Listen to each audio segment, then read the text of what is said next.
आज से हम लोग भगवत गीता के 16वें अध्याय को शुरू कर रहे हैं। तो पहला, दूसरा, तीसरा श्लोक है, तो उसकी व्याख्या 2-3 दिन चलेगी। काफी लंबी टीका है, तो आज हम लोग प्रयास करेंगे कि जो बलदेव विद्याभूषण जी की टीका है वह है, और श्लोक का अर्थ समझेंगे, और फिर प्रभुपाद जी की टीका हम कल से लेंगे। कोई भक्त बोल सकते हैं संस्कृत, तो मेरे पीछे बोलिए। श्री भगवान वाच श्री भगवान उवाच अभयं सत्व संशुद्धे अभयं सत्व संशुद्धि ज्ञान योग व्यवस्थितिः ज्ञान योग व्यवस्थितिः दानं दमश्च यज्ञश्च दानं दमश्च यज्ञश्च स्वाध्यायस्तप आर्जवम् स्वाध्यायस्तप आर्जवम् अहिंसा सत्यं क्रोध अहिंसा सत्यं क्रोध त्यागः शान्तिरपैशुनम् त्यागः शान्तिरपैशुनम् दया भूतेषु लोलुप्त्वम् दया भूतेष्वलोलुप्त्वम् मार्दवम् ह्रीरचापलम् मार्दवम् ह्रीरचापलम् तेजः क्षमा तेजः क्षमा धृतिः शौचम् तेजः क्षमा धृतिः शौचम् अद्रोहो नातिमानित द्रोहो नातिमानिता भवन्ति सम्पदम् दैवे भवन्ति सम्पदम् दैवी अभिजातस्य भारत। अभिजातस्य भारत। अब मैं इसकी आवृत्ति नहीं करा रहा हूं, हमारे पास थोड़ा समय कम है। देखिए, ये श्लोक है, या इस अध्याय का लिंक क्या है समझना होगा। पिछले अध्याय की शुरुआत में हमने 15वें अध्याय में अश्वत्थ वृक्ष के बारे में सुना था, जो संसार रूपी वृक्ष है, और आपको याद है कि उसकी शाखाएं क्या थे, हमारे शरीर, और इसकी सेकेंडरी जड़ें क्या थी, याद आ रहा है? सेकेंडरी जड़ें थी वासनाएं, जो हम इस जगत में कार्य करते हैं उसके अनुसार हमारे राग और द्वेष रूपी वासना होती है। कुछ कार्य करने अच्छे लगते हैं, कुछ कार्य करने अच्छे नहीं लगते। तो लिंक ये है कि इन अनादिकाल से ग्रसित वासनाओं के कारण दो ही प्रकार के लोग होते हैं, आसुरी राक्षसी विचार वाले, और यानी आसुरी विचार वाले, और देवी विचार वाले। देवी विचार वालों के जो गुण हैं वो उपादेय हैं, उपादेय मतलब बहुत अच्छे हैं, और आसुरी गुण जो है वो बहुत हेय हैं, मतलब बहुत खराब है। हिंदी समझ में आ रही है? तो 3 श्लोकों में दैवी गुणों का वर्णन होगा, उसके बाद भगवान काफी समय तक आसुरी गुणों का वर्णन करेंगे। और आप प्रश्न कर सकोगे, आप कर भी सकते हैं कि आसुरी गुणों का वर्णन करने की क्या आवश्यकता है? उनके दोष को देखकर उनके प्रति हमारे हृदय में हे बुद्धि हो जाएगी। हे बुद्धि समझ रहे हैं? ये बिल्कुल अच्छा नहीं है, ये मुझे नहीं चाहिए। अगर अपने हृदय में हम उन बुरी बातों को देख भी रहे हैं, क्योंकि कलयुग में आसुरी प्रवृत्ति और देवी प्रवृत्ति एक ही व्यक्ति के हृदय में रहती, ये तो सभी समझ रहे हैं, हमारे हृदय में बुरी इच्छाएं भी हैं, अच्छी इच्छाएं भी हैं। तो हम लोग फिर भक्ति करने के लिए प्रेरित होंगे ताकि दैवीय गुण हमारे अंदर में बढ़े। अच्छा, अब आप इस तीन श्लोकों में 4 वर्ण कौन से हैं भाइयों?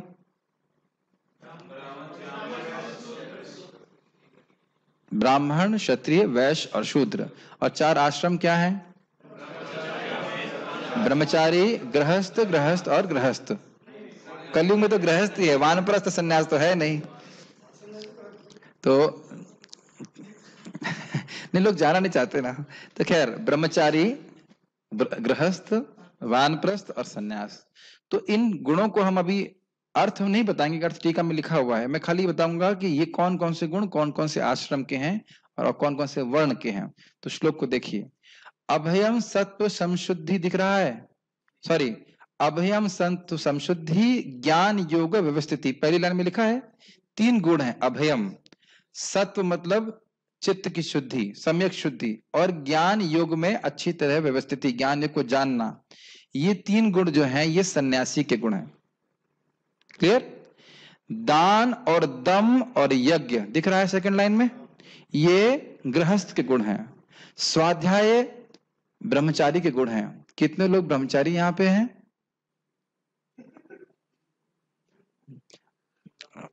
ठीक है, तो आप लोगों का कौन सा गुण है भाइयों? पार्थ कृष्ण प्रभु, कौन सा गुण है ब्रह्मचारियों का?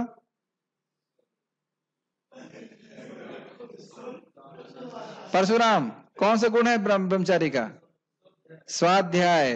कौन सा गुण है समुद्र? क्यों भैया, कौन सा गुण है? आप बताओ सचिन महाराज। स्वाध्याय का मतलब क्या होता है? स्वाहा, खाओ, ये होता है स्वाध्याय का मतलब। स्वाध्याय मतलब वैदिक शास्त्रों को पढ़ना। क्या जरूरत है पढ़ने की? इसको छोड़ूंगा नहीं, ब्रह्मचारी सामने है, क्योंकि इसके द्वारा दिव्य ज्ञान हम कल्टीवेट करते हैं। इसे पूरा आधार है पूरे सारे, चाहे व्यक्ति आगे गृहस्थ में जाए चाहे वानप्रस्थ में, कहीं पे भी जो दिव्य ज्ञान हम ब्रह्मचारी आश्रम में ग्रहण करते हैं वही हमारे आगे के जीवन के लिए मतलब आधार बनता है। इसलिए आप लोग सोचते हो मैं इतना पीछे क्यों लगता हूँ? क्लास में आओ, क्लास में आओ, 7 बजे क्लास में कम से कम 8 बजे तक आओ। क्यों बोलता हूं? अब आप मुझसे मत झगड़ा कीजिए, जाकर के भगवान से, अपने पिताजी से झगड़ा कीजिए। पिताजी बोल रहे हैं ब्रह्मचारी मतलब स्वाध्याय, कर्मचारी नहीं है। कर्मचारी हैं क्या आप लोग? कितने कर्मचारी यहाँ पे? एक भी कर्मचारी नहीं है। तो ब्रह्मचारी हैं, यानी आप, ठीक है आप बाहर कर्मचारी हैं, लेकिन वैसे बोल रहे हैं, जो उनको छोड़ देते हैं। तो आपको अच्छा लगे या न लगे, लेकिन ब्रह्मचारी जीवन में शास्त्र अध्ययन बहुत जरूरी है। इसको आप बाईपास नहीं कर सकते, नहीं तो आप भगवान की अवज्ञा कर रहे हैं। जैसे अगर गृहस्थ होकर के दान नहीं करे, इंद्रिय संयम नहीं करे, कोई यज्ञ नहीं करे, तो भगवान की अवज्ञा कर रहे हैं। समझ रहे हैं मेरी बात? बहुत गंभीर है। इसलिए स्वाध्याय पढ़ना, शास्त्र पढ़ना, समझना बहुत जरूरी है। तब किसका है? वानप्रस्थों का। उसके बाद से आर्जवम इत्यादि से ब्राह्मणों के गुण हो रहे हैं। ठीक, आर्जवम अहिंसा, सत्यम, क्रोध, त्याग, शांतिर, अपैशुनम, दया, अलोलुप्तवम, मार्दवम, ह्रीर, कितने हो गए हम गिने? मैंने 10 12 11 गिन रहा हूं, 12 होने चाहिए, और अचापलम 12। ये है ब्राह्मण के गुण। ठीक है। और तेज, क्षमा, धृति, ये है क्षत्रिय के गुण। शौचम, अद्रोह, ये है वैश्य के गुण। और न अति मान्यता, ये है शूद्र के गुण। ये भी आप टीका पढ़ेंगे तो स्पष्ट हो जाएगा। भवंती संपदम दैवम अभिजातस्य भारत। तो अब ये जो व्यक्ति जन्म जन्मांतर एक विशेष प्रकार के गुणों का संग कर रहा है, उसके अनुसार उसके हृदय में ये सारे गुण अपने आप आने लगते हैं। अब सूक्ष्म बात यह है कि जो व्यक्ति मान लो शूद्र है और स्वाध्याय नहीं कर पा रहा, कुछ नहीं कर पा रहा है, लेकिन न अति मान्यता का मतलब है कि अपने बहुत सम्मान की इच्छा न रखे और ऊपर के वर्ण आश्रमों को, वर्णों को वह सम्मान देता है, तो यह उसका दिव्य गुण है और यह उसको मुक्ति के लिए आगे बढ़ाएगा। मेरी बात समझ रहे हैं? ऐसे ही जो वैश्य के गुण हैं, वह उसको क्षत्रिय गुण पालन करने की जरूरत नहीं है। जो उसके गुण है अगर उसका वो अनुशीलन कर रहा है तो यह उसके मुक्ति के कारण होंगे। ऐसे ही ब्राह्मण का और ऐसे ही क्षत्रिय का। इसीलिए भगवान अर्जुन की बात का अनुमोदन नहीं किए थे तो कि मैं युद्ध छोड़ के चला जाऊं, संन्यास ले लूं। क्या ये क्षत्रिय का कर्तव्य है? नहीं है। समझ रहे हैं? अपने कर्तव्य में स्थित रहते हुए भगवान की सेवा करता है तो व्यक्ति दिव्य स्तर पर रहता है। ये बहुत अच्छा है। लेकिन आप ये मुझसे मत कहिएगा कि प्रभु जी जब स्वाध्याय की बात है, प्रभु जी मैं तो शूद्र हूं, ये नहीं चलेगा। आप ब्रह्मचारी आश्रम में हैं, होता यह है कि हम तप नहीं करना चाहते। प्रभु जी मैं तो मूर्ख हूं, मैं तो शास्त्र पढ़ ही नहीं सकता। ऐसा नहीं होता है। भगवान का नाम जब कर रहे हैं, भक्त हैं, तो प्रभुपाद जी स्पेशली मंदिर मतलब ब्राह्मणिकल लोगों को रखा है। समझ रहे हैं मेरी बात? तो प्रयास करना चाहिए। अब अगर नहीं प्रयास करेंगे तो फिर कुछ ना कुछ तो पढ़ रहे हैं, कुछ ना कुछ तो चर्चा हो रही है, तो थोड़ा माथा जरूर मारना चाहिए। ठीक है। स्वाध्याय नहीं, देखिए हम सबकी बात, शास्त्र सब लोग पढ़ते हैं, लेकिन स्पेसिफिकली ब्रह्मचारी मतलब स्वाध्याय रखा गया है। क्यों? क्योंकि ब्रह्मचारी जीवन में ही व्यक्ति ट्रेनिंग स्वीकार कर रहा है, शिक्षा स्वीकार कर रहा है, ताकि आगे जाके कुछ भी रहे, चाहे वो गृहस्थ हो रहा है, कुछ भी हो रहा है, तो उसको कैसे वो धर्म के अनुसार चल सकेगा, तो वो सीख पाएगा। उसे पता ही नहीं शास्त्र में है क्या, तो कैसे जीवन जिएगा बताइए? तो सभी के लिए यहाँ पे ये बात रखी गई, सभी के नहीं, स्पेशली स्वाध्याय जो है वह ब्रह्मचारी के लिए, मतलब उसके लिए कोई ऑप्शन नहीं, उसे करना ही है, उसे करना ही है।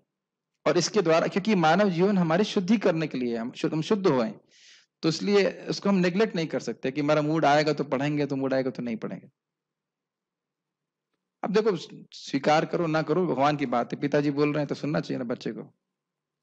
और एक बात है, शुरुआत में भले ही आपको लगे कि यार क्या बोल रहे हैं, क्यों पढ़ना है, लेकिन एक बार आप नियमित रूप से पढ़ने लग जाएं तो बहुत रुचि लगती है। भगवत गीता में, भागवतम में बहुत अच्छा लगता है पढ़ने के लिए। अभ्यास करना चाहिए।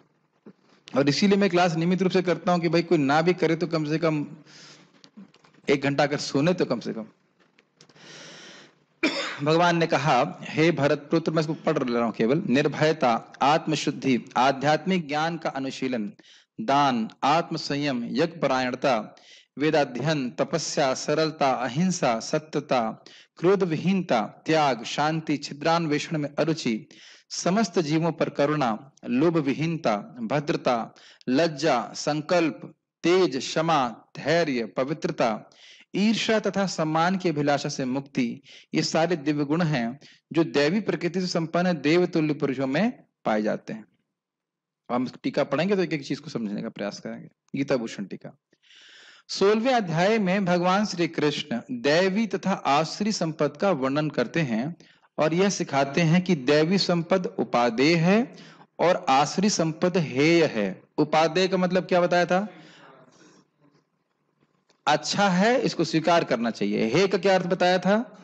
खराब है, इसको हमें अस्वीकार करना चाहिए। जैसे कि आप देखेंगे ध्रुव महाराज के प्रसंग में अधर्म के वंशज का वर्णन है। अधर्म के क्या बच्चे पैदा हुए उसका वर्णन है। और उसके बाद कहते हैं मैत्री मुनि कि जो उसको 3 बार सुनता है उसके सारे पाप नष्ट हो जाते हैं। अधर्म का सुन रहे हैं लेकिन व्यक्ति क्यों पाप नष्ट होता है? ये खराब चीज है, इसको हम इसमें प्रविष्ट नहीं होंगे। ठीक है। यह वर्णन करके कि अश्वत्थ वृक्ष की जड़ें किस प्रकार फैली हुई हैं, भगवान कृष्ण ने 15वें अध्याय में समझाया कि पहले किए गए कर्मों के अनुसार जो पुण्य या पाप के संस्कार होते हैं वे ही इस संसार की उपजड़ें हैं। याद आ रहा है ये बात? अश्वत्थ पेड़ था, उसकी जड़ कहाँ थी? ऊपर। कहाँ ऊपर? मतलब ऊपर मतलब ऊपर वाले रूम में, त्रिभुवन प्रभु के रूम में। कहाँ है जड़? सत्यलोक। सत्यलोक में कौन है इसके जड़? ब्रह्मा जी। और उसके बाद उस शाखाएं कहाँ थी? सारे लोकों में फैले हुए शरीर। और उसमें फिर जड़ें क्या थी? वासनाएं। और वासनाएं कैसे निर्मित होती हैं? कर्मों के साथ। अपने मन से कर्म कर रहा है, राग द्वेष हो रहा है, ये बात आपको याद होगी। तो वही बात बोल रहे हैं कि उन संस्कारों की वजह से लोगों के अंदर दैवीय या आसुरी प्रवृत्तियां आती। 9वें अध्याय में भगवान ने कहा था कि जीव या तो देवता, असुर या राक्षसी स्वभाव वाला होता है, सतगुणी, रजगुणी या तमोगुणी। 9वें अध्याय में क्या बोल रहे थे भगवान की? यहाँ पे श्लोक जो कोट किया गया है वो ये है, वो मोघशा मोघ कर्माणो मोघ ज्ञान विचेतसा राक्षसीम आसुरीम चैव प्रकृतिम मोहिनीम श्रिता। कि जो लोग भगवान को, इससे पहले वाला श्लोक में क्या था? अवजानन्ति माम मूढ़ा मानुष्यम तनुमाश्रितम परम भावम अजानन्तो मम भूतम महेश्वरम। कल किसी ने मुझसे पूछा कि ये आप जो लोग कृष्ण को नहीं मानते हैं उनको क्यों आप उसे खराब बोल रहे हैं? तो मैंने कहा मैं नहीं बोल रहा हूँ, कृष्ण खराब बोल रहे हैं ना। कृष्ण कहते हैं, एक फलाने फिलोसफर का नाम बोला, इस पे आपका क्या मत है? तो मैंने कहा कि फूल नंबर 1। तो उसको बड़ा आश्चर्य हो गया, लगा कि प्रभु जी तो बड़े मतलब क्या कहते हैं, स्ट्रिक्ट नहीं, एरोगेंट है, इतने बड़े फिलोसफर को आप फूल नंबर 1 बोल रहे हो। फिर मैंने बोला नहीं, मेरे व्यू की कोई वैल्यू नहीं, मैं लिख के दिया, मेरे व्यू की कोई वैल्यू नहीं, ये कृष्ण भगवान का व्यू है। क्या बोल रहे हैं? अवजानन्ति माम मूढ़ा, जो मुझको नहीं जानते हैं वो क्या है? मूढ़ है, मूर्ख है। और क्योंकि वो सारे मूर्खों को लीड कर रहे हैं तो इसलिए फूल नंबर 1। बाकी लोग नहीं जान रहे, उनके चेहरे नहीं जान रहे हैं, और वो नंबर 1 फूल है ना। सारे फूलों के फूल मतलब मूर्खों के वो राजा हैं, तो फूल नंबर 1 हुए। और ये हमारी बात नहीं है, भगवान कृष्ण की बात है। भगवान कृष्ण कहते हैं नमाम दुष्कृत मूढ़ा, फिर वही मूढ़ा बोल देते हैं, जो मेरे शरण में नहीं आ रहा वो मूढ़ है। तो हम खाली बात ही कर रहे थे कि ऐसे लोगों की प्रवृत्ति होती तो आपके मन में प्रश्न आएगा कि ऐसा क्यों है? इतना कुछ पढ़ने के बाद, ध्यान दीजिएगा, ऐसे फिलोसफर वेद भी पढ़ते हैं, वो तथाकथित फिलोसफर ओपनली वेद भी कोट करते हैं, लेकिन ये नहीं समझ पा रहे हैं कि वेद क्यों लिखे गए। उसका कारण आप जानते हो कि परंपरा में विज्ञान नहीं स्वीकार करते। ठीक है, तो समझ में आ रहा है, इस प्रकार के स्वभाव होते हैं। हम देखते हैं यहाँ पे भी, दुनिया में देखते हैं, कोई मुर्गा खा रहा है, कोई दूध पी रहा है, सबकी अलग प्रवृत्तियां हैं। क्यों ऐसा हो रहा है? यहाँ तक तो कभी कभी एक ही माँ के 2 बच्चे होंगे, 2 अलग अलग स्वभाव के होते हैं, और शायद सभी के ऐसा होता होगा। आपके भाई एक ही स्वभाव के थे ना आपके जैसे। देव स्वभाव में सात्विक मनोभावना और पुण्य संस्कार होते हैं। इस लाइन को बहुत ध्यानपूर्वक सुनिए। देव स्वभाव में सात्विक मनोभावना और पुण्य संस्कार होते हैं, अच्छे इंप्रेशन होते हैं, जिसके कारण व्यक्ति वेद के नियमों के अनुसार कार्य करता है। इसको मैंने हाईलाइट अंडरलाइन किया हुआ है। और इस कारण से यह गुण मुक्ति के लिए उपयुक्त होते हैं। यही दैवी संपदा है जिसका वर्णन इस अध्याय में हुआ है और जो इस अश्वत्थ वृक्ष का उत्कृष्ट फल है। ये बात समझ में आ रही है? दैवीय गुणों से युक्त व्यक्ति, बहुत ही धीरे बोल रहा हूं ताकि एकदम मन में समा जाए, शास्त्र के अनुसार जीवन जीता है। क्या गुण है दैवीय गुणों से युक्त व्यक्ति का? शास्त्र के अनुसार जीता है। और शास्त्र क्या करते हैं? उसको धीरे धीरे मदद करते हैं इस जगत से मुक्त होने के लिए। जैसे भगवान को भोग लाके खाना, तो ये भगवान ने भगवद गीता में स्वयं बताया है कि नहीं? पत्रम पुष्पम फलम तोयम 3:13 में बताया है, यज्ञ शिष्टासिनो संतो। ठीक है, यज्ञार्थात् कर्मणो अन्यत्र लोकोयम कर्म बंधना। भगवान बोल रहे अपने कर्म को मुझको समर्पित करो। तो अपने पग पग पे ऐसा व्यक्ति यही सोचेगा कि मुझे शास्त्र अनुसार क्या करना चाहिए। ये बात समझ में आ रही है? और वह शास्त्र पे श्रद्धा क्यों रखेगा? क्योंकि पहले से उसके पिछले जन्म का इस प्रकार का संस्कार है, तो उसको श्रद्धा होती है भगवत गीता में। Does it make sense? आप देखो, प्रीचिंग करने जाओ, कुछ लोग स्वीकार कर लेंगे भगवत गीता, एकदम स्वीकार कर लेंगे, ज्यादा चिरचिर नहीं करेंगे। और कुछ लोग ऐसे भी जानते हो जो भगवत गीता को डस्टबिन में फेंकते हैं ऐसे। मैं उनका नाम भी नहीं बोलना चाहता इस क्लास में, मैंने तो किसी ने वीडियो मुझे भेजा इस प्रकार से। ये जैसे मैंने को बताया था, एक बुढ़ा भारतपुर में बोल रहा था मेरे को, अरे ये तो कोई भी लिख सकता है, कि क्या कर रहे हो? तो किसी सामान्य इंसान ने लिखी है। तो ये दिखाता है कि उनके हृदय में पाप बसा है और पहले बुरे कार्य किए हैं, इस कारण से ऐसी मनोवृत्ति है। हम उनकी निंदा नहीं कर रहे हैं। द पॉइंट इज कि क्या उसका जो डिजीज है, उसका डायग्नोसिस चल रहा है कि क्यों ऐसा कर रहे हैं। मेरी बात समझ में आ रही है? पहले जन्मों में जो पाप किए हुए उसके कारण से उनकी अब शास्त्र इत्यादि में श्रद्धा नहीं होती है। ठीक है ना? कितने लोग आपको मिलेंगे, अरे ब्राह्मणों ने लिख दिया ऐसे वैसे ऐसे करके बोल देंगे। एक बार महाराज बोल रहे थे कि भागवत में ये क्यों लिखा है, एक व्यक्ति उनको बोला। तो महाराज गुस्से हो गए, बोले हाँ भाई, अगली बार वेद व्यास जी भागवत लिखेंगे तो आपको बगल में बिठा देंगे कि भाई कोई गलती आप है तो संशोधन आप कर लीजिए। तो फिर वो है कि नहीं, वेद व्यास जी पे आरोप लगाना चालू कर देते हैं लोग, ये चीज ठीक लिखी नहीं, ये तो हम नहीं मानते, ये तो अच्छा नहीं है। फिर ऐसे लोग आप समझ सकते हो कि आसुरी प्रवृत्ति वालों। कोई किसी का प्रश्न है क्या? यस, क्या जूम पे है? आसुर और राक्षस में क्या अंतर है? सामान्य दिखते हैं। देखिए, ज्यादा मैं इसमें अभी मैं प्रवेश नहीं करना चाह रहा हूं, लेकिन मेन बात यह है कि असुरी व्यक्ति रजोगुणी होते हैं और राक्षसी व्यक्ति तमोगुणी होते हैं, मोटा मोटी बात। वैसे ऐसा नहीं कि प्योरली, आप जानते हो कि प्योरली कोई व्यक्ति ना तो पूरी तरह रजोगुणी होता है, ना पूरी तरह सतोगुणी होता है, ना पूरी तमोगुणी होता है। प्रमुखतः असुर लोग रजोगुण से प्रेरित रहते हैं और राक्षस लोग तमोगुण से। आसुरी तथा राक्षसी स्वभाव रजो तथा तमोगुण में होता है, जो सभी प्रकार के अनर्थों का कारण होता है। वह राग और द्वेष की प्रवृत्ति के अनुसार कर्म कराने वाला होता है और पापमय संस्कारों से युक्त होता है। साथ ही वह व्यक्ति का नरक में पतन कराने वाला होता है। यह असुर संपद है और यह अश्वत्थ वृक्ष का हेय फल है। ये लाइन समझ में आ रही है? देखिए, जो व्यक्ति शास्त्र को नहीं मानेगा तो क्या वो किसी को नहीं मानेगा? मेरा प्रश्न समझ में आ रहा है? जो शास्त्र को नहीं मान रहा है, क्या वो किसी को नहीं मान रहा है? किसको मान रहा है? अपने मन को। हमारे दादाजी बोलते थे, बेटा सुनो सबकी, करो अपने मन की। हमने कहा वाह, क्या दिव्य ज्ञान है, सुनो सबकी, करो अपने मन की। हाँ हाँ, यही बोलते, सुनो सबकी और करो अपने मन की। तो तुमने सुना क्या? सुनने का मतलब क्या हुआ? तो तुम्हें अपने मन का ही करना था तो सुनने की क्या जरूरत थी, बताइए? ये है उपदेश सीनियर तथा कथित सीनियरों का। इसीलिए वैष्णवों का भक्तों का संग करना चाहिए। मैं रिपीट कर रहा हूं इस बात को। भक्तों का संग किया है तो पहली चीज अपने जीवन में देखेंगे कि जीवन में नियम आएगा।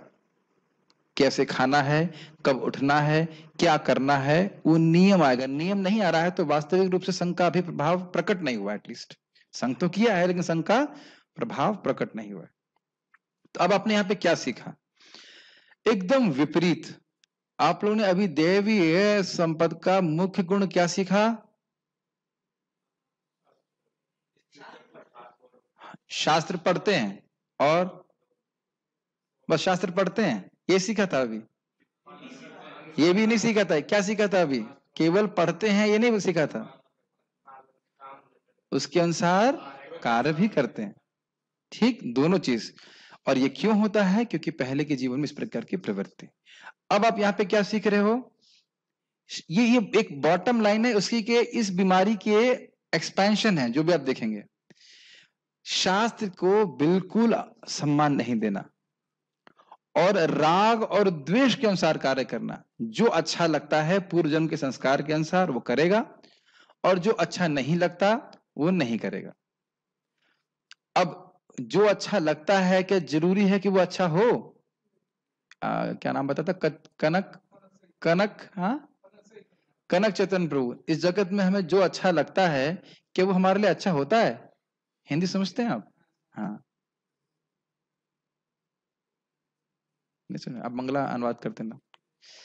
क्यों शानू प्रभु बताइए, जो आपको अच्छा लगता है वो हमेशा आपके लिए अच्छा होता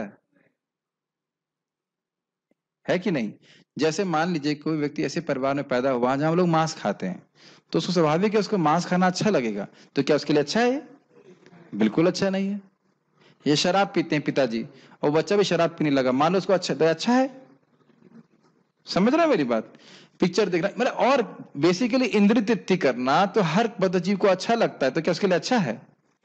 और इंद्रिय संयम करना खराब लगता है, उससे द्वेष होता है, तो उसके अनुसार वो कार्य नहीं करेगा। समझ रहे नहीं मेरी बात? तो दिख रहा है ना एकदम से कि नरक का रास्ता है ये। यस। तो कह रहे हैं कि अश्वत्थ वृक्ष का हे फल है। हे फल मतलब निकृष्ट, खराब। इस ऐसा जीवन हमको नहीं जीना है। इससे पहले कि हम आगे जाए, नाम जप के संबंध में बोलना चाहता हूं। नाम जप हो या भक्ति के कोई भी अंग हो, साधना भक्ति मतलब शास्त्र के आदेश से ही हम कर रहे हैं। मैं इसी कंटेक्स्ट में बोल दे रहा हूं, शास्त्र शासनाएव, शास्त्र के शासन से ही जो भक्ति की जाती है उसको साधना भक्ति कहते हैं। सॉरी, गलत बोल गया, वैधि साधना भक्ति बोलते हैं, वैधि भक्ति। तुमको ये करना है, तुमको नाम जप करना है, ये नहीं शास्त्र बोल रहा है कि तुमको अच्छा लग रहा है या बुरा लग रहा है। मैं तो बहुत स्लो जा रहा हूं इस पॉइंट पे ताकि बस समझ में आए। समझ में आ रहा है? इसलिए यह सोचना कि अरे मेरे को जप करना अच्छा नहीं लग रहा, मुझे सुबह उठना अच्छा नहीं लग रहा, तो यह वैधि भक्ति नहीं है। वैधि भक्ति मतलब विधि बताई जा रही है, ये करो और ये मत करो। Does it make sense? आप कहेंगे इससे क्या फायदा होगा? जैसे अभी हमारे एक भक्त हैं जिनकी कोविड में ड्यूटी लग गई, ठीक, कोविड सेंटर केयर सेंटर में। अब उनको रात में 10 बजे से लेकर सुबह 6 बजे तक की ड्यूटी है। अच्छा लग रहा है? अच्छा बिल्कुल नहीं लग रहा है। लेकिन सरकार शासन आएव, सरकार के शासन से ही वो उस ड्यूटी को कर रहे हैं, तो सैलरी मिलेगी।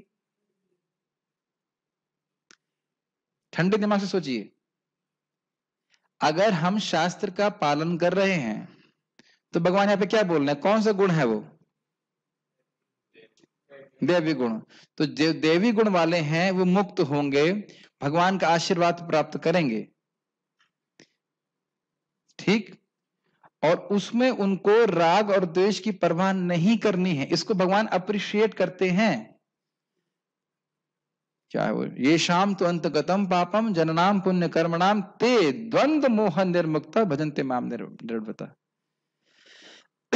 जिनके पाप नष्ट हो चुके हैं, जिनने पुण्य कर्म किए हैं, वह द्वंद्व से मुक्त होकर के मेरा भजन करते हैं। कृष्ण क्या मतलब है इसका? द्वंद्व मोह से मुक्त होकर के। क्या द्वंद्व होते हैं? हाँ, डुअलिटीज मतलब द्वंद्व, हाँ ठीक है, अंग्रेजी समझ रहा हूं। सुख दुख, लाभ हानि, राग, ये अच्छा नहीं लग रहा मेरे को, मुझे गीता क्लास में में मन नहीं कर रहा है जाने का, तो फिर यह है उसके अनुसार हम चल रहे हैं, तो फिर नहीं। या आज मेरा मूड नहीं कर रहा जब करने का, आज नहीं करते। तो यह सब जो है ठीक नहीं है, ये भगवान का आशीर्वाद प्राप्त करने की योग्यता नहीं है। तो एकदम एक ऑपरेशन कीजिए यहाँ पे, ऐसे और अंदर डाल लीजिए, अंदर उसको सील कर लीजिए कि शास्त्र शासनैव, शास्त्र के शासन से ही जो भक्ति की जा रही है वो विधि भक्ति है, यही आगे जाकर के राग में परिवर्तित हो जाएगी। और जब राग मतलब भगवान से प्रेम, और अगर हम कहें हमें अच्छा नहीं लग रहा, हम आएंगे, हमारा मूड नहीं कर रहा, तो फिर यह दैवी गुण नहीं है। ठीक है, ओके। इस अध्याय का उद्देश्य इस बात को समझना है। किस बात को समझना है? कि जो लोग शास्त्र का पालन करते हैं वह मुक्त होते हैं, उनके अंदर दैवी गुण होते हैं, वह उपादेय हैं, मतलब अच्छे गुण है, स्वीकार करना चाहिए। और जो लोग राग द्वेष के अनुसार चल रहे हैं, अपने मनमर्जी से चल रहे हैं, वह आसुरी संपत्ति से युक्त हैं, और ये हे है। क्लियर? भगवान दैवी संपत्ति के विषय में 3 श्लोकों में कहते हैं। इन श्लोकों में भगवान क्रमशः 4 आश्रमों और 4 वर्णों के कर्तव्यों का वर्णन करते हैं। इसकी व्याख्या मैंने आपको अभी जब हम श्लोक के शब्द बता रहे थे तभी समझाया था। सबसे पहले वे एक सन्यासी के विषय में कहते हैं। एक सन्यासी को भय रहित होना चाहिए। क्या भय है? इस भय से मुक्त होना चाहिए कि यदि वह काम नहीं करेगा तो इसका भरण पोषण कैसे हो पाएगा। कितना सुंदर है ना। प्रभुपाद जी इसकी व्याख्या बड़े सुंदर करते हैं। एक भक्त इसका हृदय शुद्ध हो गया है, उसको पता है कि क्या है वो, अजगर करे न चाकरी, पंछी करे न काम, दास मूल को कह गए सबके दाता राम। बहुत अच्छा है नहीं कि अजगर किसी की चाकरी नहीं करता और पंछी काम नहीं करता, लेकिन सभी के कृष्ण भरण पोषण करने वाले हैं। तो मैं एक शरणागत भक्त हूं, तो मेरा भरण पोषण क्यों नहीं करेंगे? लेकिन जिसका हृदय शुद्ध नहीं है वो ऐसा जीवन जी नहीं सकता है। तो अभी कैसे ये स्थिति आई? वर्णाश्रम के नियमों का पालन करेंगे या भक्ति, हम तो भक्ति करके शुद्ध होंगे भक्त लोग, लेकिन क्रमशः वह वर्णाश्रम के नियमों का पालन किया, उसका हृदय शुद्ध हो गया, तो अब इस बात की अनुभूति करता है कि भगवान मेरी रक्षा हर जगह कर रहे हैं, और इस कारण से वह अभय को प्राप्त होता है। समझ में आ रही बात है? इसका लिंक है अगले वाले से, देखिएगा। आश्रम और वर्ण के कर्तव्यों का पालन करने से उसका मन शुद्ध होता है। ये लाइन समझिए। सत्व संशुद्धि का मतलब है सम्यक शुद्धि, बढ़िया से उसका सत्व यानी कि उसका चित्त, मन, बुद्धि, अहंकार वह शुद्ध है, क्योंकि हृदय शुद्ध है। और हृदय क्यों शुद्ध है? नियमों का पालन करके। उसने पहले ब्रह्मचारी का पालन किया, फिर गृहस्थ, फिर वानप्रस्थ, और फिर अब संन्यास।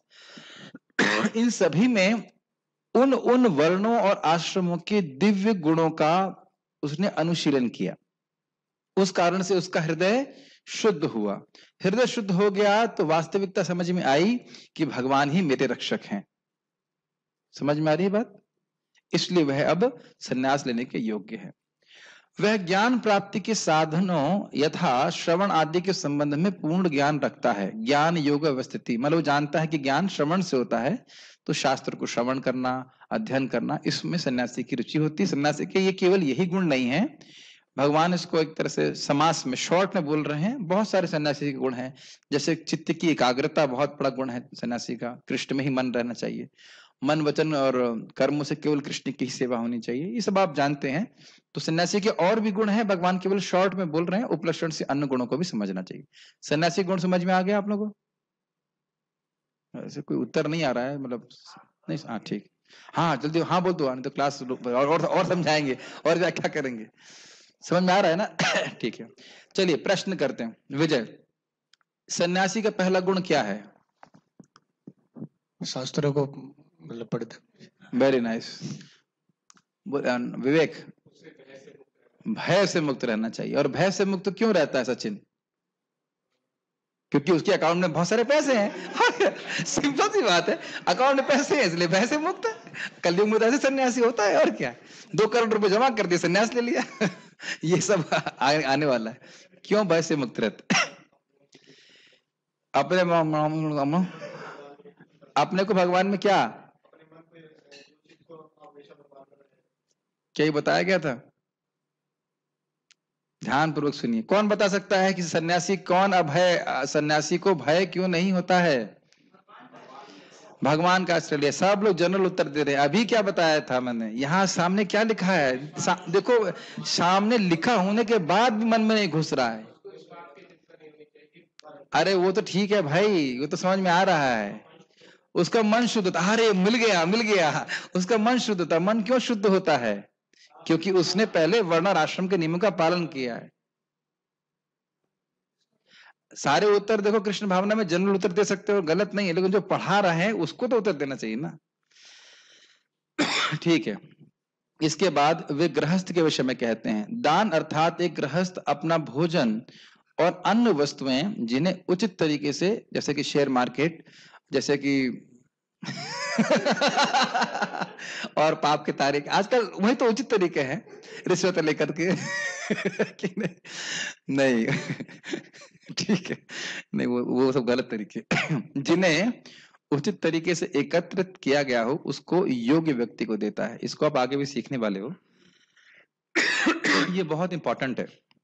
आजकल के देखिए जीवन में ये दुख की बात है कि प्रायः लोग क्या सोचते हैं कि 2-3 बच्चे जो पैदा हो गए उनका ही पालन कर लिया तो मैं अब परम आश्रम में हूं, सर्वश्रेष्ठ आश्रम में हूं, उन्हीं के लिए भोग जुटा लिया तो मैं सर्वश्रेष्ठ हूं, मेरा जीवन सफल है, कितना अच्छा गृहस्थ हूं मैं।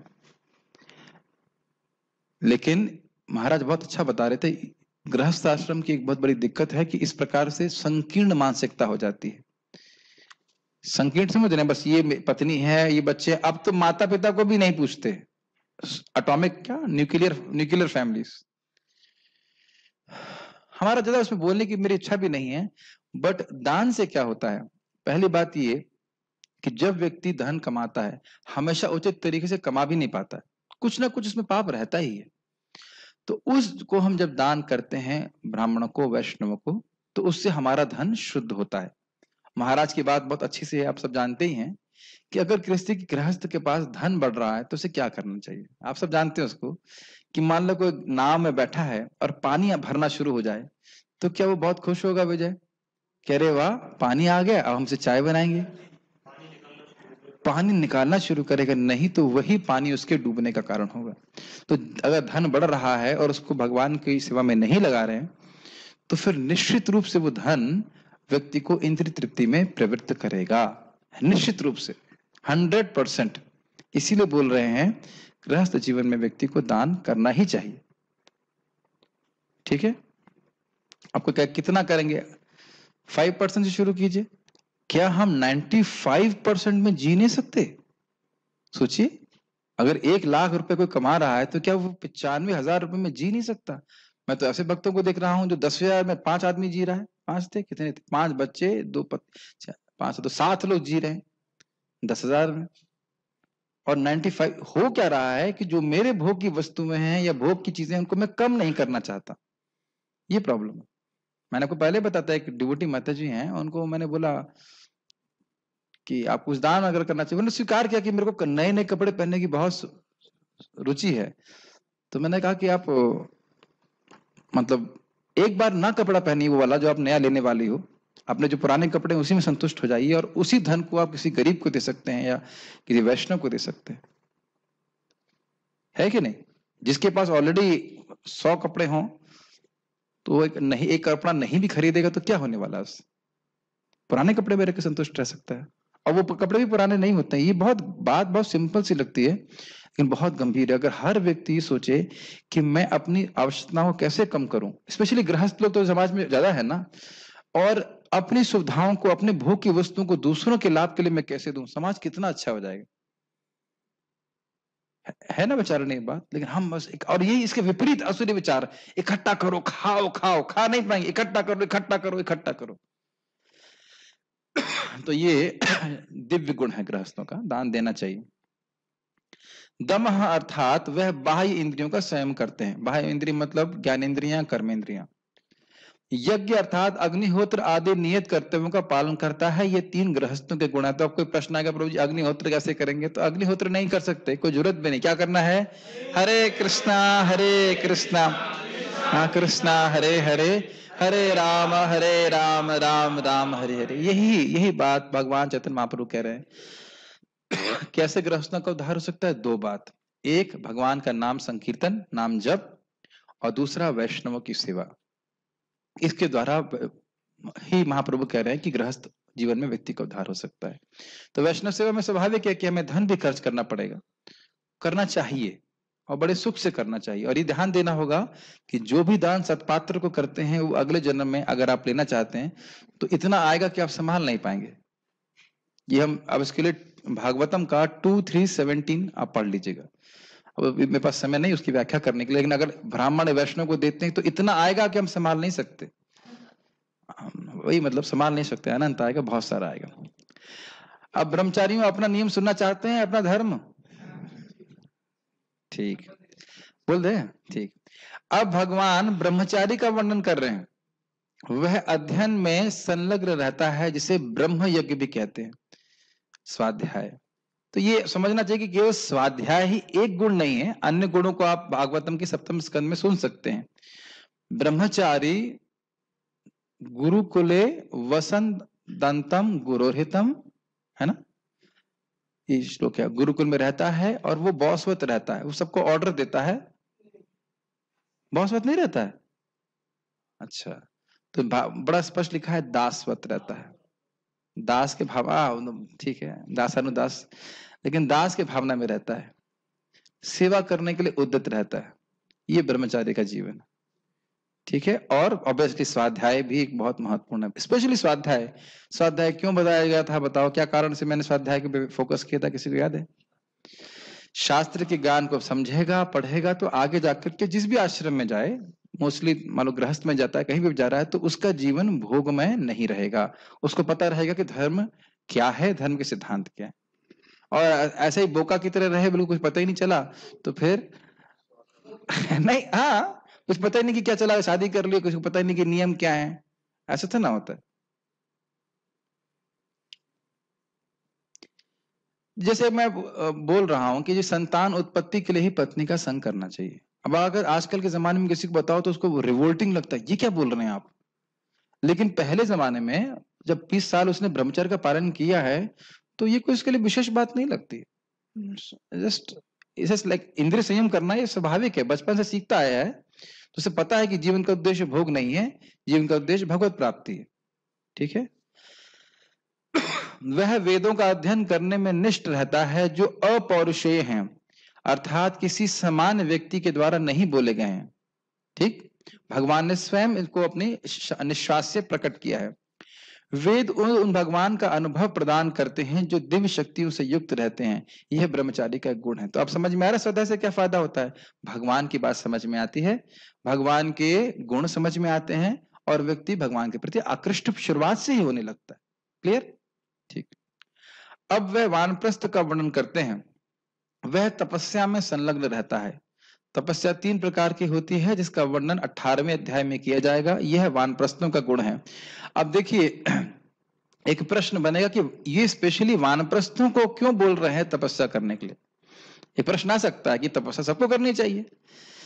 देखिए, बहुत अच्छा एक डिवोटी समझाए कि गृहस्थ जीवन में भोग का बहुत संस्कार होता है, तो व्यक्ति अगर तुरंत संन्यास लेगा तो फिर उसको धारण नहीं कर पाएगा, भोग में फिर से गिर जाएगा। तो इसलिए स्पेशल विधान है तपस्या का वानप्रस्थ में, ताकि जो भोग का संस्कार एकत्रित हुआ है गृहस्थ जीवन में उसका मार्जन हो जाए और फिर वह संन्यास के लिए योग्य हो जाए। ये समझ में आ रहा है तपस्या क्यों करते हैं? सचिन बताइए, वानप्रस्थ में विशेष रूप से तपस्या को क्यों कहा जा रहा है? माइक पे बताइए, जोर से बोलिएगा। उसको डायरेक्ट संन्यास नहीं देते क्योंकि वो भौतिक उससे निकला, दोबारा भौतिक यस, उसके जो गृहस्थ के जीवन के, हाँ, करने के लिए यस, भोग का संस्कार है वह तपस्या से खत्म हो, फिर वह संन्यास के योग बने। अब आप जानते हो कि हम इस कलयुग में कोई ऐसे सेवा नहीं, ऐसी तपस्या नहीं कर सकते कि पत्ते चबाएं, और ये कोई भी नहीं कर सकता। तो तपस्या का अर्थ यही है, हरे कृष्ण मंत्र का जप करे, साधना भक्ति करे, अच्छे से भक्ति करे, और भोग का कोई स्थान नहीं है। भोग का कोई स्थान नहीं। जो गृहस्थ जीवन के भोग हैं उनको बिल्कुल 0 पे लेके आ जाए। एक वक्त मजाक में कह रहे थे, divorce is fast track to vanaprastha आश्रम।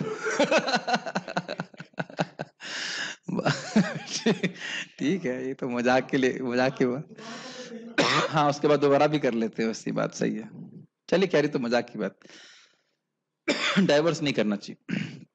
अब ब्राह्मण के गुणों का वर्णन किया जाएगा। ब्राह्मण के बहुत सारे गुण हैं, बहुत सुंदर है, और इन अर्थ गुणों को समझने का प्रयास कीजिए। आर्जव का अर्थ है सरलता, वह श्रद्धालु श्रोताओं से महत्वपूर्ण विषयों के अर्थ को ना छुपाना जिसे उसने समझा है। ये लाइन समझ में आई? बहुत सुंदर अर्थ है। जो उसने वेद का, भागवत का, जो भी भागवत की बात करें, गीता भागवत जो पढ़ रहा है, जो उसको यथावत समझ में आया है वह छुपाए नहीं। क्यों नहीं छुपाऊंगा मैं, या सॉरी क्यों छुपाएगा व्यक्ति? जब मैं ये सोचूंगा कि अरे भाई इसको पता चल जाएगा तो यह भी ज्ञानी हो जाएगा।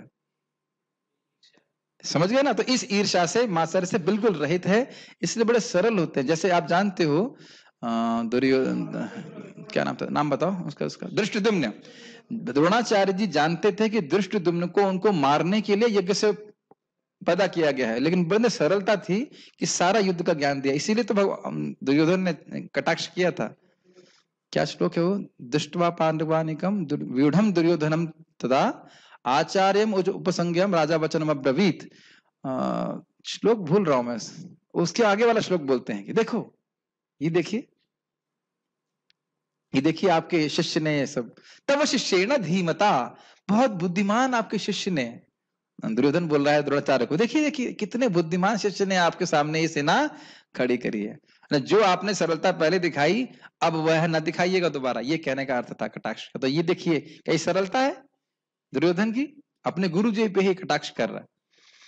तो लेकिन आप देख सकते हैं द्रोणाचार्य में ये गुण था। क्लियर समझ में आ रहा है? सरलता का अर्थ समझ में आ रहा है अर्जव का। जो शास्त्र का अर्थ है उसको छुपाए नहीं, सामने सत्य सत्य ठीक ठीक तरह से समझाएं। ठीक है? अहिंसा का अर्थ है प्राणियों की जीविका का छेदन नहीं करना, मतलब उनको अनावश्यक नहीं मारना, स्पष्ट है। सत्य का अर्थ है कि दृष्ट वस्तु के संबंध में सही वक्तव्य देना जिससे गलत अर्थ प्रस्तुत ना हो। जो उसने दृष्ट देखा, जो देखा है, जो उसकी समझावट है, उसको यथावत बोलना। गवाही समझते हैं, सच्ची गवाही देना। इस संबंध में प्रभुपाद जी एक अपना बता रहे थे उदाहरण कि एक बार एक व्यक्ति को, एक सम्मानीय व्यक्ति को एक अंग्रेज ने गाली दी। गंगा जी के तट पे ऐसा कुछ तो हुआ था। तो वहां पे एक ब्राह्मण थे, तो उस व्यक्ति ने उस अंग्रेज के खिलाफ केस कर दिया। तो उसने कहा भाई कोई और गवाह है गया, उसने ऐसे गाली बकी। तो एक ब्राह्मण को बुलाया गया जो वहां पे थे। हाँ, एक ब्राह्मण थे। तो ब्राह्मण ने कहा मुझे अंग्रेजी तो नहीं पता, लेकिन उन्होंने ये शब्द बोले थे, और जो भी उन्होंने बोला था, मतलब गाली गलौज जो भी था, मतलब शुद्ध बातें बोली थी, वो सब उन्होंने यथावत प्रस्तुत कर दिया। Doesn't make sense? मैं एग्जाम्पल की तरह समझा रहा हूं।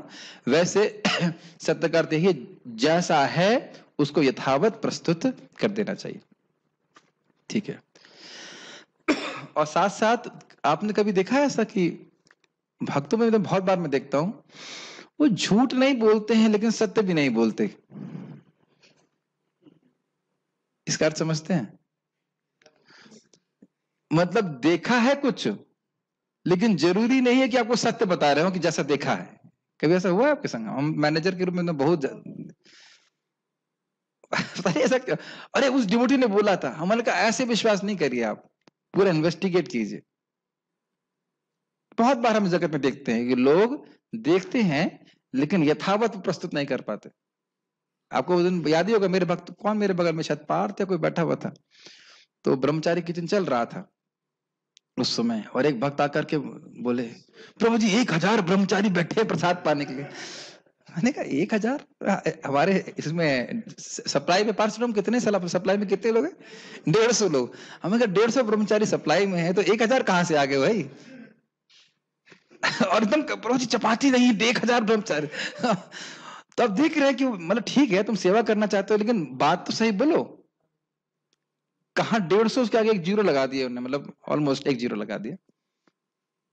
तो इस प्रकार से मैं बहुत बार देखता हूं, कई बार मैं अनुभव किया इस प्रकार से। तो मैं बहुत किसी भी वक्त से डील करता हूं, कुछ बोल रहा है किसी के बारे में, I always take it to the grain of salt, क्योंकि हर व्यक्ति के ब्राह्मण के अनुकूल होता नहीं, वो यथावत नहीं बोल पाते।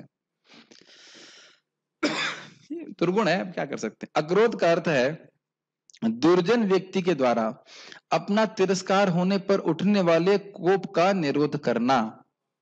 अब आपको ध्यान देना होगा, यही चीज एक क्षत्रिय के लिए गड़बड़ हो जाएगा। क्षत्रिय का अपमान कर रहा है, तिरस्कार कर रहा है, ललकार रहा है, और चुपचाप बैठ जाए तो क्या होगा उसके लिए? ये उसके लिए आसुरी हो जाएगा। ये अभी आप 4थे श्लोक में सीखेंगे। इसीलिए अर्जुन को नहीं कहना कि तुम जंगल चले जाओ। मेरी बात समझ में आ रही है? One man's food is another man's poison. ब्राह्मण जो है वह उसको सहन करना होता है, लेकिन क्षत्रिय को सहन नहीं करना होता है। मेरी बातें समझ में आ रही हैं? ब्राह्मण बिजनेस नहीं कर, मतलब विशेष परिस्थिति में कर सकता है, लेकिन सामान्यतः नहीं करता है। और नौकरी तो बिल्कुल नहीं कर सकता, लेकिन शूद्र नौकरी करते हैं और वैश्य बिजनेस करते हैं। समझ रहे हैं मेरी बात? ठीक। नहीं, उनसे होता नहीं वो बात है, लेकिन आप ही ने मुझे बताया था एक बार, इसीलिए मैं आप सामने, इसलिए मैं अपने वक्तव्य को चेंज किया कि भागवत में लिखा गया है ब्राह्मण किसी विशेष परिस्थिति, याद आ गया ना, विशेष परिस्थिति में एक ब्राह्मण क्या कहते हैं उसको, बिजनेस कर सकता है, लेकिन शूद्र जो कुत्ते का वृत्ति है वो कभी नहीं स्वीकार करना चाहिए। ब्राह्मण को कभी शूद्र के कार्य नहीं करना चाहिए, ब्राह्मण को कभी नौकरी नहीं करनी चाहिए। अनुपम कृष्ण प्रभु, ब्राह्मण को कभी नौकरी नहीं करनी चाहिए। छोड़ के आ गए। Yes, good boy. और बहुत मजबूरी हो तो बिजनेस करना चाहिए। नहीं, यहां तो वैष्णव के रूप में वक्त तो कहते या तो कोई भी सेवा करे। ये हमारा मजाक कर रहे हैं हम तो, ठीक है। लेकिन एक ही समझना चाहिए कि ब्राह्मण भी करियर है। हम अध्ययन करें, सब लोग शास्त्र नहीं पढ़ पाते हैं, उनको हम दिव्य ज्ञान प्रदान करें, दिव्य आलोक दें, ये भी बहुत सफल जीवन है। और भगवान की कृपा से भगवान सब व्यवस्था करते हैं। आज मैं कल एक बहुत सुंदर रिफ्लेक्शन इसके संबंध में आया। मैं लोगों से मिल रहा हूँ, वैसे भी बात कर रहा हूँ, आप लोग जब में आइए, तो उनके जीवन में बहुत परिवर्तन आ गया है। जैसे एक मैं घर में गए थे तो उनकी बच्ची बहुत छोटी थी, अभी वो बीए में आ गई है, ऐसा करके। तो मैं सोच रहा था कि मेरा जीवन एकदम फिक्स्ड है, 10x8 का रूम, सुबह मंगल आरती, जप, साधना, सेवा, वापस घूम फिर के फिर गीता क्लास, फिर वही 10x8 का रूम। तो आप लोग के जीवन में ऐसा ही हो रहा होगा, ज्यादा परिवर्तन नहीं है, कोई मटीरियली कुछ हम ज्यादा चेंज नहीं कर रहे हैं। अगर कुछ परिवर्तन आ रहा है तो केवल कॉन्शियसनेस का परिवर्तन आ रहा है। क्या आप समझ पा रहे हैं मेरी बात को? स्पेशली जो लोग ब्रह्मचारी आश्रम में हैं बहुत समय से, so इससे हो क्या रहा है, हम बाकी चीजों से डिस्ट्रैक्ट होकर नहीं होकर के we can focus on the absolute truth, we can focus on shastra, और उसके द्वारा हम दूसरों की मदद कर सकते हैं। और बाकी लोग इतने सारे डिस्ट्रैक्शन में पड़े हैं, ये करना है, वो पाना है, ये करना है, वो करना है, बहुत सारे चेंजेस चाहिए जीवन में, तो इस प्रकार से व्यक्ति फोकस नहीं कर पाता। तो यह भी एक कर्तव्य है, और भगवान चाहते हैं इस प्रकार से कुछ ब्राह्मण बने जो शास्त्र को जाने, शास्त्र का पालन करें, दूसरों को बताएं। ठीक है। शांति अर्थात मन का संयम, स्पष्ट है, मन को भोग में नहीं जाने देना। अपैशनम अर्थात परोक्ष में दूसरे की निंदा नहीं करना। तो कोई व्यक्ति अगर ब्राह्मण बनना चाहता है तो ऐसा नहीं है कि हम पीछे पीछे उसको, सामने वाले को, कभी कभी ऐसा हुआ आपके संग कि हम किसी की निंदा कर रहे हो, रूम पे आ गया एकदम से? कभी हुआ ऐसा? कभी कि आप किसी की कुछ बोल रहे हो, नेगेटिव बोल रहे हो, और तो दरवाजा खुला और वो आ गया, अरे आप आ गए। तो कितना हम संकोच करते। तो ऐसे ही सोचना चाहिए कि हम किसी की निंदा कर रहे हैं और वो सामने हो तो उसे कितना बुरा लगेगा। दया अर्थात दूसरों के दुख को सहन ना कर पाना। बहुत सुंदर बात थी। आज भी एक प्रश्न उठाया गया कि महाप्रभु तो भगवान हैं, तो दुख, यही दुख अपार, ये दुख अपार कैसे हो रहा है, वो दुख कैसे हो रहा है, दुखी है कि वो सुखी है, क्या कहना चाहते हैं? तो कह रहे हैं कि हाँ, भगवान है, सुखी हैं, उसी प्रकार से भक्त अपने में पूरी तरह सुखी है। लेकिन जब वो देखते हैं कि अन्य लोग व्यर्थ में भोग में पड़े हुए हैं, दुख भोग रहे हैं, तो वह दुखी हो जाते हैं। कल मैंने बहुत सुंदर बात पढ़ी, ऑलमोस्ट मैं उसका सेमिनार देने वाला था, त्रिनादपि सुनिचिमना पे, संबोधन भाष्य बहुत अच्छा है, आप देंगे कभी समय मिलेगा तो। एक बात बहुत अच्छी थी, उन्होंने बताई कि जो व्यक्ति निरपराधिक रूप से जप करता है, उसके हृदय में दूसरों को कृष्ण भावना देने की भावना अपने आप ही उदित हो जाती है। इसलिए ऑब्सेशन इज, एक नशे की तरह, नशा नहीं कहना चाहिए, मतलब वो रह नहीं सकता कृष्ण भावना को दूसरों को दिए बिना। ये एक मुख्य लक्षण है निरपराधिक जप करने का। हृदय में दया करुणा अपने आप व्यक्ति की आती है। तो अभी समझ पा रहे हैं दया का अर्थ क्या है? दूसरे दुखी हैं, उसको वह सहन नहीं कर पाता, इसलिए वह दूसरे को ज्ञान देते हैं। अलोलुप्त्व अर्थात लोभ का अभाव। ये तो आप जानते हैं, कहानी सुनाई थी ना मैंने आपको, राजा कृष्णदेव राय की। कृष्णदेव राय जी एक बार, अब की बार सही कहानी सुनाऊंगा। एक ब्राह्मण के पास गए और कहा आपको कुछ दान चाहिए, आप बहुत गरीब हो। तो क्या उन्होंने बोला, नहीं, मेरे आंगन में एक इमली का पेड़ है, पिछली बार नीम का उगाया था, इमली का पेड़ है, और मेरे शिष्य थोड़ा चावल या जो भी गेहूं लेके आते, चावल लेके आते हैं, उनकी पत्नी जो है इमली का चटनी या सब्जी बना देती हैं, और मैं सिर्फ रोज वही खा करके संतुष्ट रहता। ये उसका लोभ से रहित होना है। मैं खाली कहानियों के माध्यम से समझा रहा हूँ। एक ब्राह्मण का इस प्रकार से गुण। एक और गुण आप जानते हैं, चाणक्य पंडित के बारे में सब जानते हैं कि एक बार चाणक्य पंडित जी एक कुछ कार्य कर रहे थे दीपक की रोशनी में। तो एक व्यक्ति आया उनसे बात करने के लिए, तो उन्होंने कहा एक मिनट रुकिए, तो दीपक को बुझा दिया और फिर दूसरा दीपक चालू कर दिया। तो उनको समझ में नहीं आया ये क्या कह रहे हैं। तो कह रहे हैं कि जब तब मैं राजा का काम कर रहा था, इसलिए राजा का तेल इस्तेमाल कर रहा था, अब मैं आपसे बात कर रहा हूं तो मैं अपना तेल इस्तेमाल कर रहा हूं। तो इस प्रकार से पूरी तरह से वह राजा से इंडिपेंडेंट थे। समझ रहे हैं मेरी बात? यस, कोई लोभ नहीं रहता था। मार्दव अर्थात कोमलता, अर्थात सत्पात्र के संग के विच्छेद को सहन ना कर पाना। कोई अच्छा व्यक्ति है, गुरुजन है, और हृदय में कोमलता रहती है ब्राह्मणों की, वो हिंसा सहन नहीं कर सकते हैं। और हिंसा की बात है ही, साथ साथ मतलब कोई व्यक्ति बहुत प्रिय है वो चला जाता है तो उनको दुख होता है, ये बात बोल रहा है। ह्री अर्थात विकर्म हो जाने पर लज्जा होना। Make sense? कोई गलत कार्य हो जाए, वो गलत कार्य तो किसी भी हो सकता है आप जानते हो, लेकिन उनको खराब लगता है। ये भक्तों में स्पेशली हम देखते हैं कि भक्त लोग जब भक्ति करते हैं, उनसे कुछ गलत कार्य हो जाता है तो उनको बहुत दुख लगता है। ये भक्त अच्छे भक्त होने का प्रमुख लक्षण है। भक्त गलती हो सकती है, भक्त से हो सकती है, लेकिन उसको खराब लगना चाहिए और वह उसको सुधारता। जैसे कि आप जानते हो परीक्षित महाराज ने जब सांप फेंक दिया था शमिक ऋषि के ऊपर ना, तो उनको बहुत दुख लगा था और बोले कि जो भी भगवान की तरफ से दंड आना है वो तुरंत अभी आ जाए, मेरे आगे के जो वंशज हैं उनको ये भोगना ना पड़े, है ना। ये बहुत इंपॉर्टेंट। अचापल अर्थात व्यर्थ की क्रियाओं का भाव, मतलब इंद्रियों का व्यर्थ प्रयोग नहीं।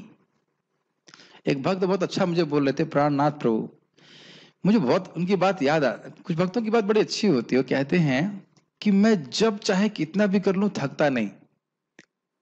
कई बार 118 से माला करते थे जब यहाँ पे थे, लेकिन जब मुझसे कोई भौतिक बात करता है तो मैं तुरंत थकान का अनुभव करता हूँ। बहुत अच्छा लगा। तो यानी कि ये सब व्यर्थ की बातें करना, फालतू की बातें करना, यह सब ब्राह्मण का गुण बिल्कुल नहीं। ठीक है। अचापल कर समझ रहे हैं, चप्पलता समझते हैं, इधर उधर चंचलता, तो वैसा नहीं, गंभीरता रहे, व्यर्थ की बात ना करें, भगवत चर्चा में लगाते मन। हम टीका पढ़कर ही रुकेंगे, तो इसलिए आप ऐसा मत सोचिएगा कि भी खत्म हो गई क्लास। अब भगवान क्षत्रियों के गुणों को कह रहे हैं। तेज अर्थात तुच्छ व्यक्ति से अभिभूत नहीं होना, मतलब नीच व्यक्ति से हारना नहीं। अब जानते हैं जरासंध जब भगवान कृष्ण से युद्ध करने आता था तो वो सोचता था कि कृष्ण निम्न है। कृष्ण तो भगवान है, भगवान कृष्ण तो भगवान है, और अकेले ही भगवान कृष्ण और बलराम जी उसकी पूरी सेना को ध्वस्त कर देते थे, लेकिन और बेइज्जत होता था। कहता अरे इससे मैं इससे कैसे हार सकता हूं, अरे तुम पिछली बार हारे थे तो इस बार हारने में क्या शर्मा है। बहुत उसको लज्जित हो रहा था। तो फिर अन्य राजा कहते हैं क्या आप सब जंगल वंगल जा रहे हैं, तपस्या कर रहे हैं, ब्राह्मणों का काम कर रहे हैं, ये तो सब काल का प्रभाव था कि आप हार गए, फिर से तैयारी करिए आप। फिर वो जाता था, फिर तैयारी करता था, ऐसे करके फिर युद्ध में आता था, फिर बॉल उसको मारते थे। तो खैर ये तो लीला की बात है। लेकिन कोई निम्न व्यक्ति है उससे अभिभूत नहीं होना। जैसे कि आपको याद हो कि अर्जुन भी एक बार जब लौट रहे थे ना, भगवान का जब तिरोभाव हो गया था, भगवान चले गए थे अपने धाम में, तो अर्जुन भगवान की रानियों को लेके आ रहे थे, तो कुछ गडरियों से हार गए थे वो, तो उनको आश्चर्य हुआ था ऐसा कैसे हो गया। समझ रहे हैं? गडरिये कौन थे? वो भगवान कृष्ण ही थे स्वयं। क्षमा का अर्थ है निम्न व्यक्ति पर क्रोध नहीं करना, यद्यपि वह अपमान करे और यद्यपि क्रोध का सामर्थ्य हो भी, यानी किसी विशेष परिस्थिति में वो क्षमा भी कर सकते हैं। जैसे भगवान कृष्ण, भगवान तो भगवान है लेकिन क्षत्रिय के रूप में कार्य कर रहे हैं। तो भगवान कृष्ण के साला, पहला साला कौन था, नाम बताओ? शिशुपाल साला था उनका। रुक्मी।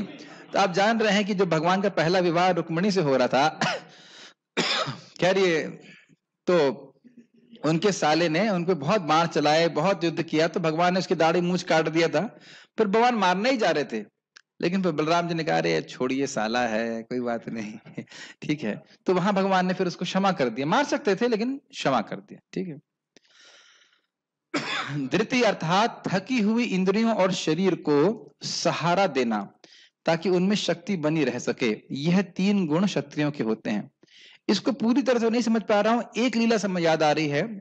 आपको पता है ना, वो जब पांडवों को लाक्षागृह में जलाने का प्रयास किया गया था, तो एक उसमें से सुरंग थी, तो सुरंग से निकल जाते हैं, फिर जंगल में चल रहे हो तो सब लोग थक जाते हैं, सभी लोग थक जाते हैं, तो भीम जो है अपनी माँ को और कितने बच्चे, 4 लोग, चारों को उठा करके फिर दौड़ना चालू कर देते हैं, तो फिर आगे बढ़ जाते हैं। तो हम एक गुण भीम का यहाँ पे देख रहे हैं कि वह थके होने के बाद भी उनमें शक्ति रहती है कार्य करने की, ठीक। अब वैश्यों के गुण बताए जा रहे हैं। कौन बनना चाहता है यहाँ पे, बिजनेस कौन करना चाहते हैं, सब ब्राह्मण बनना चाहते हैं, गुड बॉयज। शौच का अर्थ है, देखिए शौच सामान्यतः ब्राह्मण के लिए उपयोग हो रहा है, लेकिन यहाँ पे शौच का अर्थ क्या है जरा देखिए। शौच का अर्थ है व्यापार और वाणिज्य में कपट, झूठ और अन्य बुरे गुणों से दूर रहना। ये बहुत इंपॉर्टेंट बात है। आजकल देखिए इसका अगर ये हो तो भी जीवन कितना आसान हो जाएगा। आप मानते हैं बात? वैसे महाराज प्रभु जी बहुत जोक करते, सार्वभौम प्रभु, पहले था घी, फिर शुद्ध घी, फिर 100% शुद्ध घी दैट मीन्स 40% भी होता है, 30% भी होता है, और आप किसी पे विश्वास नहीं कर सकते इस समय। मैं इसमें ज्यादा व्याख्या नहीं करना चाहता, लेकिन आप जानते हो किस प्रकार से कपट से, ये नहीं बोला जा रहा है कि आप प्रॉफिट नहीं ले सकते, ये तो कोई मतलब ही नहीं वाणिज्य का, लेकिन ये नहीं कि जैसे आजकल देख रहे हैं ना, दूध की जगह केमिकल मिला देना, यह सब वाणिज्य नहीं है, ठीक है। समझ में आ रहा शौच का अर्थ, क्लियरनेस। अद्रोह का अर्थ है दूसरे को हिंसा करने के लिए तलवार आदि नहीं उठाना। तो आप देखिए, क्या तलवार उठाना क्षत्रिय के लिए दैवी गुण है? लेकिन वही चीज वैश्य के लिए नहीं है। क्या ब्राह्मण के लिए है? नहीं है। किसी विशेष परिस्थिति में द्रोणाचार्य इत्यादि युद्ध करते हैं, लेकिन प्रायः ब्राह्मण कभी युद्ध नहीं करते। ये उनके 2 गुण हैं। भगवान अब शूद्रों के गुणों को वर्णन कर रहे हैं। न अति मान्यता अर्थात स्वयं में पूज्यत्व की भावना की शून्यता, मैं बहुत महान हूं, मैं सब जानता हूं, उससे बड़ा कौन है, ये सब भावना है। और अन्य 3 वर्णों के समक्ष नम्रता की भावना जिन्हें वे पूज्य मानता है, मीन्स ब्राह्मण, क्षत्रिय, वैश्य ये उसका गुण है। तो इस प्रकार से 26 गुणों का वर्णन हुआ, ठीक है। आप दोबारा पढ़ सकते हैं, पढ़ना चाहें। स्वाध्याय किसका गुण था? ब्रह्मचारी का। तो ब्रह्मचारी लोग दोबारा पढ़ सकते हैं, तो समझ में आ जाएगा आप लोगों को सारी कुछ चीज में। समझ लेना चाहिए कि केवल यही गुण नहीं है। हाँ, एक आप प्रॉब्लम आप देख ही रहे हैं कि जो व्यक्ति इस समय शूद्र गुण का है, ब्राह्मण का कोई भी गुण नहीं उसमें, वह है समाज में उच्च पद प्राप्त करना चाहता है। और उनसे, ये हम कास्ट की बात नहीं कर रहे हैं, ये ध्यान देना होगा, हम गुणों की बात कर रहे हैं, कास्ट की बात नहीं कर रहे हैं। मांस खाता है, शराब पीता है, ऐसे गलत कार्य करता है, और वह सोचता है कि वह समाज का लीडर बन जाए। अब वो तो खैर हमारे इस पर व्याख्या करने से फायदा भी नहीं, क्योंकि कलयुग में चेंज नहीं होने वाला है, लेकिन ये स्थिति कलयुग में है।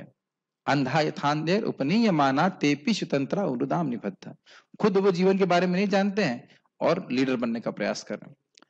अब जो भी है, नोट, यदि कोई व्यक्ति प्रकृति के किसी भी गुणों में हो सकता है, परंतु यदि वह वर्ण और आश्रम के नियमों के अनुसार चलता है तो उसके स्वभाव को दैवी कहा जाता है, और ऐसा व्यक्ति मुक्ति की ओर उन्मुख होता है। इसको लाल से क्यों रखा गया है?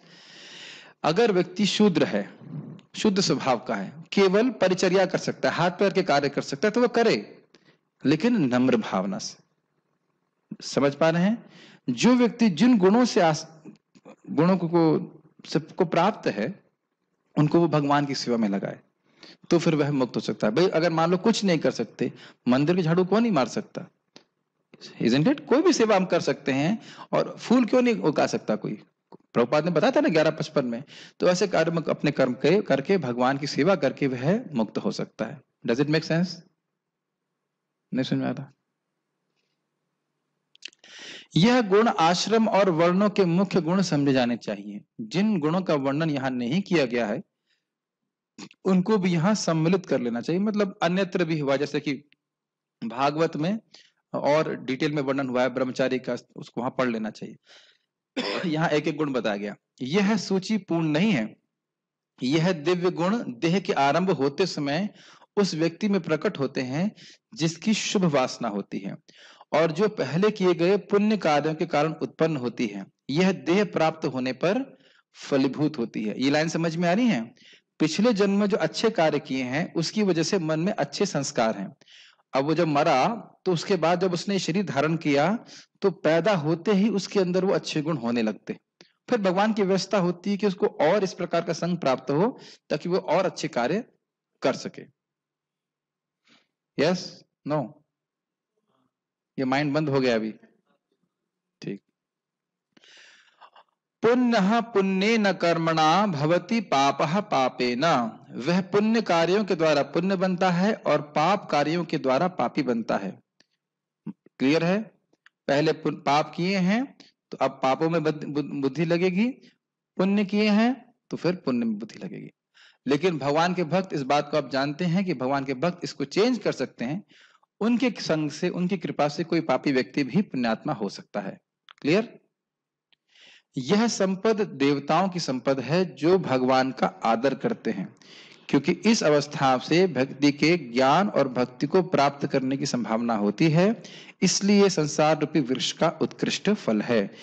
प्रपात का तात्पर्य आगे होगा। बस एक बात बोलना चाह रहा हूं उस पर कि आपने दैवीय गुणों का मूल गुण क्या सीखा था, याद आ रहा है? दैवीय गुणों का मूल बात क्या सीखी थी, याद आ रहा है? रूट शास्त्र पर विश्वास। यही बात बोल रहे हैं। जब शास्त्र पर विश्वास होगा तो भगवान का सम्मान करेगा, भगवान की आज्ञा को मानेगा, और फिर वह जब मानेगा तो फिर उसको भगवान का ज्ञान भी होगा और भक्ति प्राप्त करने का अधिकारी होगा। प्रभुपाद जी के तात्पर्य को हम कल सीखेंगे। किसी का कोई प्रश्न है तो मैं लिख सकता हूँ। यस प्रभु, माइक दीजिए प्रभु जी को। या चलिए बोलिए, फिर मैं रिपीट करूंगा। हाँ, अच्छा प्रश्न कह रहे हैं कि ये गुण क्या व्यक्ति में अपने आप होते हैं या उसको ऑटोमेटिकली, सॉरी, उसको करना पड़ते हैं। देखिए, आप इसको प्रैक्टिकल जीवन में भी देख सकते हैं कि दो बच्चे पैदा हुए हैं और कुछ भी संस्कार और ना दिया जाए, फिर सेम ही संस्कार दिया जाए, फिर भी उनकी प्रवृत्तियों में अलग भेद देखते हैं। ये देखते हैं कि नहीं देखते हैं आप? नहीं, एकदम देखते हैं। तो ये कहां से हो रहा है? एक ही घर में है, एक ही प्रकार खाना खा रहे हैं, माता पिता सेम है, अंतर कहां से आया? कर्म के अनुसार। वो कर्म कहां से किया गया है? पहले का किया गया है। क्या ये समझ में आ रहा है? अब हाँ, फिक्स्ड, तो समझिए इसको। आपने बहुत अच्छा प्रश्न किया है। इसमें मैं छोटी सी कहानी सुनाता हूं। एक बार एक स्त्री थी और थोड़ा सा, अब ठीक है मैं बताता हूं। तो एक लड़का जो है गौतम ऋषि के पास गया और बोला कि मुझे आप अपना शिष्य स्वीकार कीजिए। तो उन्होंने कहा तुम्हारे पिता का नाम क्या है? तो उसने कहा मुझे नहीं पता। कौन सा गुण देखा था आपने अभी यहाँ पे ब्राह्मण का? सत्य। सत्य, क्लियर। अच्छा, अब अपनी माँ के पास जाता है और फिर वो माँ से पूछता है कि माता मेरे पिता का नाम क्या है? तो माता ने कहा मुझे नहीं पता। तो माता का सिचुएशन आप समझ गए। तो अब बताइए, वह लड़का जाकर के फिर गौतम ऋषि के पास जाते हैं और कहते हैं मेरी माँ को भी पता नहीं है कि मैं किसका बेटा हूं। तो अब बताइए गौतम ऋषि ने क्या बोला? तुम ब्राह्मण। और ये बात अब बिल्कुल अभी चौथे श्लोक में देखेंगे कि तुम बचपन से ही देवी गुणों से संपन्न हो। आप लोग महाभारत थोड़ा तो पढ़े ही होंगे। आपको पता है ना कि जब पांचों पांडव उत्पन्न हुए थे तो सब ऋषि मुनि बोलते हैं कि देवताओं की संतान है और ये सब देवी गुणों से संपन्न है। सब जानते हैं, इस बात को पढ़ सकते हैं। तो काफी गुण पिछले जन्म के भी कैरी ओवर होते हैं। और महाराज समझा रहे थे संबंध में कि जो व्यक्ति देवताओं के लोक से आता है उसकी देवताओं में श्रद्धा होती है, पूजा करता है, और जो नरक काट के आया है अभी तो उसका जो बर्ताव है वो बहुत खराब रहता है। ये आप सुनिएगा, उसको बुरे लोग ही अच्छे लगते हैं। जैसे मैंने एक अपने भाई को बोला कुछ हरे कृष्णा के लिए, अरे छड़ा क्या बातें करने लगे। मैं समझ गया, मैंने कहा ठीक है, दोबारा प्रश्न उसको दोबारा उत्तर नहीं देना। तो नहीं सुनते, कम से कम तुम प्रेम से तो बोलते। अब उतनी तो हम कुछ नहीं कहना चाहते, दादा मैं विक्री भी नहीं करना चाहते, लेकिन हम देखते हैं इस प्रकार के लोगों की प्रवृत्ति। तो ये फिक्स्ड है इन द सेंस कि देखिए, अगर कोई भगवान की भक्ति करता है तो क्या है वो? यस्यास्ति भक्ति भगवत, सारे गुण आ जाते हैं। और आप जानते हो मृगारी कितना हीन व्यक्ति था और बाद में कितना अच्छा हो गया था। लक्का हीरा प्रोस्टिट्यूट थी और महान वैष्णवी बन गई। तो भक्ति तो किसी को भी उठा सकती है, उसकी बात हम नहीं कर रहे। यहाँ बात आ रही है पूर्व जन्म के कर्मों के अनुसार व्यक्ति जिस प्रकार के गुणों को अर्जित करता है वही कैरी ओवर होते चले जाते हैं। ठीक है, और कोई प्रश्न यहाँ पे किसी भक्त का? ओके, यहाँ पे हम इसमें देख लेते हैं क्या है ये। बहुत सारे प्रश्न लग रहे हैं। ये श्लोक अच्छा भी है। हम लोग 13.8 से 12 में जो गुण है कैसे कर सकते हैं? भक्ति योग, भक्ति योग, भक्ति योग धन। भक्ति योग से ही सारे गुण आ जाते हैं, तो आसान सी बात है। असुर और राक्षस में क्या अंतर है इसकी व्याख्या कर चुके हैं। अगर हमें अपने मन की नहीं सुननी चाहिए तो फिर किस तरह से हमें डिसीजन लेने चाहिए? ये अच्छा प्रश्न है। शास्त्र अनुसार जैसे मेरा मन कर रहा है मैगी खाऊंगा, मैं मैगी मैगी मैगी तो मैगी नहीं खाऊंगा। अरे मैगी से मेरा कोई वो विरोध नहीं है। कहने का मतलब है कि मान लो कोई उसमें ऐसी वस्तु है या इसमें प्याज लहसुन है, तो भले ही मुझे प्याज लहसुन पसंद हो, मैं उसको नहीं खाऊंगा। भगवान को भोग अर्पित नहीं है तो मैं नहीं खाऊंगा। तो मन चाहे कितना भी कर रहा हो उसको नहीं खाएगा। इसलिए शास्त्र के अनुसार चलना चाहिए। और अगर शास्त्र नहीं समझ में आ रहे हैं तो फिर शास्त्र और वैष्णव का आश्रय लेकर समझने का प्रयास करना चाहिए। जैसा कि शूद्र ही की बात आती है, हम मान लेते हैं कि ब्राह्मण को उच्च इसको कैसे देखा जाए? सोल की दृष्टि से देखने पर सब समान हो जाएगा। बहुत अच्छी बात है। देखिए, वर्णाश्रम उन्हीं लोगों के लिए है जो सोल की दृष्टि से नहीं देख पा रहे हैं। तुम ब्राह्मण हो, तुम्हारे लिए कार्य है। जीवात्मा ब्राह्मण नहीं है। तुम क्षत्रिय हो, तुम ऐसे कार्य करो। जब जीव अविद्या में है, तुमको बोल दिया कि तुम आत्मा हो, तो केवल आत्मा के क्या कार्य करेगा? समझ नहीं पाएगा। तो वर्णाश्रम एक फ्रेमवर्क है जिसमें हम लोग भक्ति ठीक से कर सकते हैं। हर व्यक्ति का एक साइकोफिजिकल नेचर है, जैसे भी आप यहाँ देख रहे हैं, वह उसके अनुसार कार्य करेगा तो उसके आधार पर वह भक्ति के कार्यों में नियोजित हो सकता है। भले ही जो एक विज्ञ व्यक्ति है, जो ब्रह्म ज्ञानी है, वह तो सभी के उसमें आत्मा ही दिखेगा, लेकिन फिर भी शास्त्र क्यों बोल रहे हैं? क्योंकि उसकी मनोविज्ञानिक की स्थिति इस प्रकार की है। आप कहो ब्राह्मण को बोलो तलवार उठा ले तो नहीं हो पाएगा उससे, और क्षत्रिय को बोलो कि तुम जो है बस अब शांति से बैठकर खाली स्वाध्याय करो, सरल हो जाओ, ऐसा नहीं हो पाएगा। Does it make sense? हर व्यक्ति के संस्कार होते हैं तो उसके अनुसार वो कार्य करता है। तो उसको कैसे उन संस्कारों का जो व्यक्ति आया है उसको कैसे मैनेज किया जाए ताकि वह आगे जाकर के वो मुक्ति के पथ पे आगे बढ़ता रहे। मेरी पता नहीं मेरे प्रश्न का उत्तर आपके प्रश्न का उत्तर हुआ कि नहीं, यही इसका उत्तर होता है। अब यहाँ कह रहे हैं कि लाडली देवी, आई एम 10 years old, मेरे 10 साल की हूँ। अच्छा, मेरा प्रश्न है कि राधा रानी कृष्ण से अधिक प्रेम करती हैं या कृष्ण? पता नहीं, आप छोटी हो इसलिए प्रश्न आपने अभी ऐसा किया, बाद में प्रश्न कर सकते हैं। मैं प्रश्न समझ नहीं पा रहा आपका। सत्व शुद्धि और शोच में अंतर अथवा सामंजस्य। सत्व शुद्धि का अर्थ है हृदय की शुद्धि, जिसके द्वारा व्यक्ति समझता है कि भगवान ही उसकी रक्षा करने वाले हैं। शौच का अर्थ कि हमने यहाँ पे क्या सीखा था? व्यापार में कपटता नहीं करना। तो सत्व शुद्धि किसका गुण था? सन्यासी का। शौच किसका गुण था? वैश्य का। तो सबके अलग अलग गुण हैं, तो अंतर है ही। हमें कैसे पता चलेगा कि हम कौन हैं? हम लोग कृष्ण दास हैं। ना हम विप्रो न च नरपति नापि वैश्यो न शूद्रा। श्लोक बताओ आगे क्या है? हाँ, वो तो मुझे भी पता है एंड वाला। गोपी भरतुर पद कमलोर दास दासानुदास। ना हम वर्णी ऐसे करके श्लोक है। हम लोग देखिए भले ही वर्णाश्रम में ऑपरेट कर रहे हैं, लेकिन हमारा आइडेंटिफिकेशन, आंतरिक आइडेंटिफिकेशन यही है कि हम कृष्ण के सेवक हैं और हमें कृष्ण की कीर्ति का प्रचार करना है। भक्तों के समाज में ऊंची नीच नहीं है। भले ही भक्तों के समाज में भी कोई व्यक्ति शास्त्र बोलेगा, कोई व्यक्ति सिंपल सर्विसेज करेगा, लेकिन सब्जी काटने वाला भी कृष्ण को उतना ही प्रिय है जो भागवत प्रवचन करने वाला। उसमें आप अंतर नहीं देख सकते। आप मंदिर में झाड़ू मार रहे हैं तो वह भी अगर नम्रता से कर रहे हैं तो कृष्ण को वही प्रिय है। ये बात समझ रहे हैं? भगवान की सेवा में कोई ऊंच नीच नहीं है। हमारा मनोभावना ठीक है तो कृष्ण को वह प्रिय लगता है।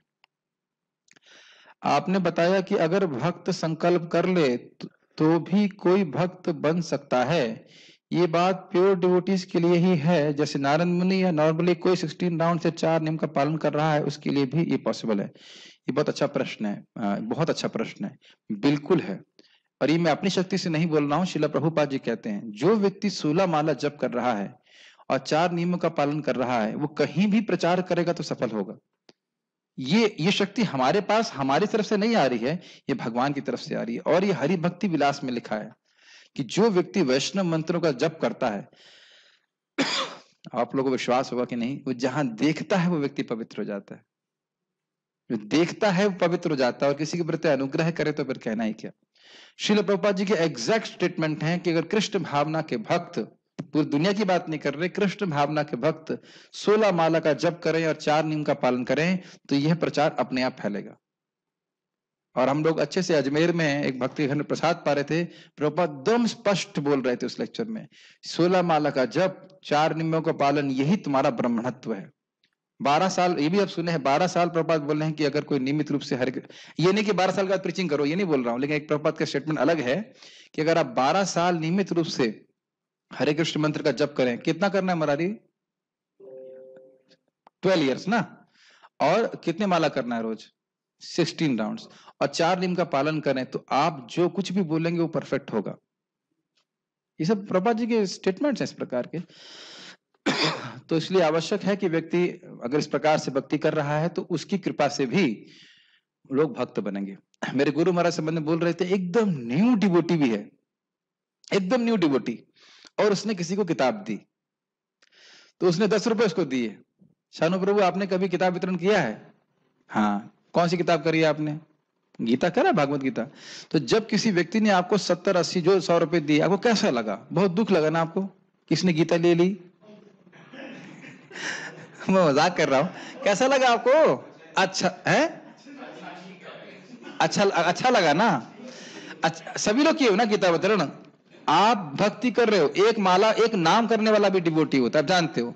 आपने गीता दिया, उसने 100 रुपए दिए, जो भी पैसे दिए, आपको खुशी हुई, वहीं से उसने वैष्णव सेवा कर दी, वो निश्चित भक्त बनेगा। मुझे एक भक्त ने बताया, मैं चकित हो गया। हम लोग लखनऊ कब गए थे लास्ट टाइम पार्थ, याद है? बहुत टाइम हो गया, 5 साल। आज मुझे फिर से बात हुआ तो बता रहे थे, प्रभु जी उस दिन आपने 5 साल पहले उनको बोला मैंने, अरे घर में टीवी हो सकता है, भागवत नहीं हो सकती है? तो ने भागवत खरीद दिया। बोल रहे हम रोज नियम से 10 पेज प्रभुपाद की भागवत पढ़ते हैं। कितना सुंदर है, देखिए, जिसको कुछ भी आइडिया नहीं हो, रोज प्रभु जी माता जी 10 पेज भागवत का पढ़ रहे हैं। कितने गृहस्थ पढ़ रहे हैं जरा? गृहस्थ मतलब सामान्य ग्रह में लोग कहाँ पढ़ रहे हैं? तो ऐसा नहीं है कि हम कृपा नहीं कर सकते। आप कहेंगे प्रभु जी आप इतनी बड़ी बातें बोल रहे हैं, आप कृपा करोगे? हम कोई कृपा नहीं कर रहे, कनेक्शन ऊपर से जोड़ा है हमारा, परंपरा की कृपा। ठीक है, तो 16 माला जप करें, 4 नियमों का पालन करें तो निश्चित रूप से भक्त बनेंगे लोग। लेकिन ये नहीं कि अब बस प्रभु जी संकल्प करेंगे और हम कुछ नहीं करेंगे, ये भी नहीं है। हम लोगों को जो अन्य भक्त है वो संकल्प कर रहे हैं, और हमें भी कुछ, हमारा भी संकल्प होना चाहिए, हमें भी भक्ति करनी चाहिए। ठीक है, ज्यादा प्रेम करना है या क्या, राधा रानी को ज्यादा प्रेम करना है या कृष्ण को ज्यादा करना है? ये प्रश्न बहुत अच्छा है,